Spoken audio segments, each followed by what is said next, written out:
Olá, amigos, amigas, sou a professora Luciana Sávio e hoje eu gostaria de trazer para vocês algumas considerações sobre o diagnóstico do autismo.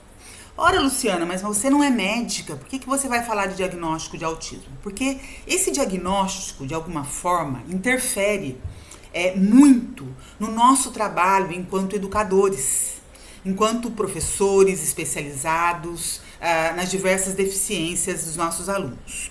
Por que eu falo isso? Porque eu tenho percebido que alguns diagnósticos médicos podem estar equivocados. Isso é uma consideração que eu faço, não é uma contestação do diagnóstico, porque eu não tenho cabedal para isso, mas é uma consideração que eu faço em virtude do quê? Justamente devido à precocidade, devido ao momento daquela criança em que esse diagnóstico é feito. Até algum tempo atrás, exigia-se que a criança, para ter um diagnóstico preciso de autismo, tivesse pelo menos 5 anos de idade. Por que isso? Porque com 5 anos de idade, ela já atingiu uma fase do desenvolvimento em que ela pode demonstrar maiores evidências da sua personalidade, das suas habilidades e também das habilidades que ela não possui. A gente tem, por exemplo, Piaget, Vygotsky, que fizeram estudos das fases de desenvolvimento das crianças e não foi à toa. Eles quiseram dizer com isso que tudo tem o seu tempo de acontecer, né? E um diagnóstico médico, a gente sabe, né? Isso os médicos também devem saber, que ele precisa ser feito com muito critério, porque não é um diagnóstico que vai ser por um momento da vida. Ele é um diagnóstico para o resto da vida daquela pessoa, né? No caso daquela criança, quando for uma criança muito pequena. Então ele tem que fazer isso mediante várias consultas, né? Vários contatos, né? A gente sabe que na rede pública hoje nem sempre isso é possível. Para você conseguir uma consulta com um neurologista é difícil. Então, muitas vezes, esse neurologista pode, erroneamente, num primeiro contato, num segundo contato, dar esse diagnóstico e fazer uma bela de uma confusão, né? Por quê? Porque muitas vezes os sintomas do autismo, eles podem ser confundidos. Existem uma série de outros transtornos, de outros comportamentos que podem ser confundidos com autismo. Por exemplo, um problema de audição, até um problema de fala, um problema de uma má formação na gravidez, pode sim levar a alguns comportamentos, comportamentos evidentes, a demonstrar algumas habilidades que não são do autista. Então esse médico ele vai precisar também não só desse tempo grande para fazer esse diagnóstico, como também do auxílio de outros profissionais. Um diagnóstico bem feito, ele precisa do auxílio de um fonoaudiólogo, ele precisa do auxílio de um psicólogo, que também vão emitir os seus pareceres após um longo período de convivência com essa criança, para poder depois fazer um fechamento, uma síntese, para de fato se verificar se essa criança é ou não autista, tem ou não um transtorno do espectro autista, que como o próprio nome diz, é um espectro, ele é amplo, né? Ele não é uma coisa fácil de se identificar. E por que eu estou falando isso? Porque lá na outra ponta estou eu, está você que é professor especializado, que vai lidar com essa criança, e qual a sua função? Você vai avaliar as habilidades dessa criança nos diferentes campos da vida. As habilidades sociais, todas as habilidades que ela tenha, para saber se ela faz ou não, se ela vai ou não se beneficiar de um atendimento educacional especializado, que é oferecido por todas as redes, né? Por todas as escolas, que é um atendimento do qual eu já falei anteriormente, que a gente faz no contraturno, já mostrei para vocês como é que ele é feito, nos outros vídeos, se vocês quiserem, tem aí para vocês ficarem mais a par. Mas de qualquer maneira, quando uma criança não é diagnosticada com critérios, e esse diagnóstico é equivocado, esse atendimento educacional especializado, ele não vai atingir os objetivos ideais.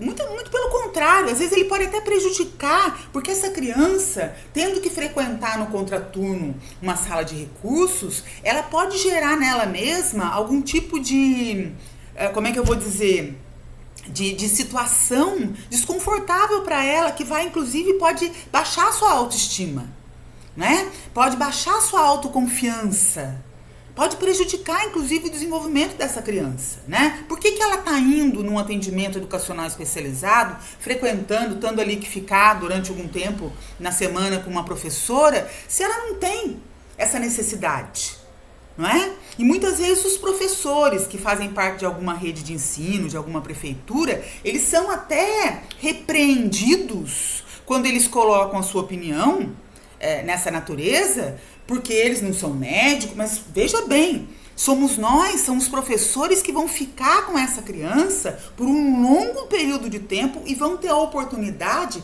realmente de avaliar as habilidades dessa criança. E nós vamos poder perceber se essa criança realmente tem ou não carência, deficiência nessas habilidades que, de alguma maneira, foram identificadas por um médico num período curto de tempo. Então, médicos, eu não estou de forma alguma ofendendo ou contestando a capacidade de vocês, mas como eu sei que vocês, inteligentes que são, sempre querem aprender, não se esqueçam disso.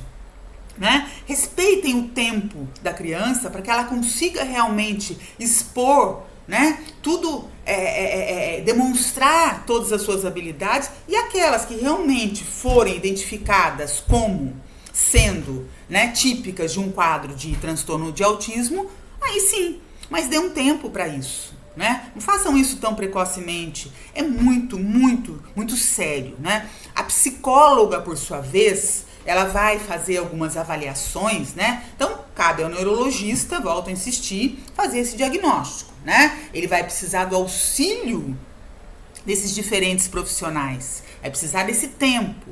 Ao psicólogo, cabe fazer dar o seu parecer quanto à questão do intelecto.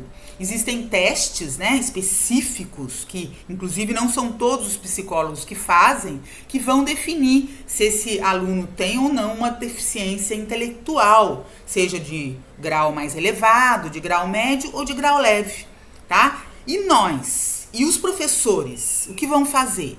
Volto a insistir, nós vamos, ao longo da convivência, né, nós vamos fazer uma avaliação inicial, depois ao longo da convivência nós vamos identificar as habilidades, né, com base nesses diagnósticos. Por isso que eles são importantes, é importante que eles sejam precisos para nós. Porque muitas vezes a gente começa a identificar, conhecer esse aluno, conviver com esse aluno e verificar que não, que na verdade eles não têm uma deficiência nem sequer intelectual. Na intelectual é mais difícil de errar, né? Que a intelectual ela é mais fácil de se medir com alguns testes específicos, embora também demande tempo, né? Demande uma fase em que a criança já tenha tido tempo de adquirir determinadas habilidades, certo? Então, pais, a vocês eu dou uma sugestão. Eu sei que na rede pública isso é difícil, mas façam outros, né? É muito importante em todas as consultas, em todos os diagnósticos, não só o de transtorno do autista. Em todos os diagnósticos que a gente tiver, procure outras opiniões também, viu? Façam outras avaliações, escutem, perguntem para os seus professores especializados, perguntem aos psicólogos se realmente isso procede. Porque, volto a insistir, é uma coisa que a pessoa vai levar para o resto da sua vida, tá? E de forma nenhuma, um diagnóstico de autismo vai ser melhor do que se não tiver, tá? Nem com questão financeira, que pode ter algum auxílio, nada disso realmente compensa o fato da pessoa ser realmente uma pessoa plenamente saudável, né, e livre de qualquer tipo de deficiência, ok? Muito obrigada a todos.